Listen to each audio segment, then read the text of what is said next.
ময়মনসিংহে এক ছাত্রীর মন জয় করাকে কেন্দ্র করে কলেজের প্রথম ও দ্বিতীয় বর্ষের ছাত্রদের মধ্যে তুমুল সংঘর্ষের ঘটনা ঘটেছে।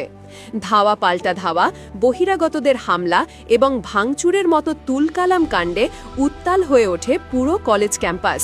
পরিস্থিতি এতটাই ভয়াবহ আকার ধারণ করে যে শেষে পুলিশ ডেকে এনে তা নিয়ন্ত্রণে আনতে হয় এবং কলেজ কর্তৃপক্ষ অনির্দিষ্টকালের জন্য প্রতিষ্ঠান বন্ধ ঘোষণা করতে হয় বাধ্য। চাঞ্চল্যকর এ ঘটনাটি ঘটেছে ময়মনসিংহের শম্ভুগঞ্জ জেকেপি ডিগ্রি কলেজে। ঘটনার সূত্রপাত উচ্চ মাধ্যমিক প্রথম বর্ষের এক ছাত্রীকে কেন্দ্র করে। ওই ছাত্রীকে পছন্দ করতেন দ্বিতীয় বর্ষের এক ছাত্র। আবার একই ছাত্রীর প্রতি দুর্বলতা ছিল প্রথম বর্ষের আরেক ছাত্রেরও। বিষয়টি নিয়ে বেশ কিছুদিন ধরেই দুই ছাত্রের মধ্যে চাপা উত্তেজনা ও মনস্তাত্ত্বিক দ্বন্দ্ব চলছিল। কে পাবে সেই ছাত্রীর মন, এই শ্রেষ্ঠত্বের লড়াই ক্রমেই রূপ নিচ্ছিল ব্যক্তিগত সংঘাতে।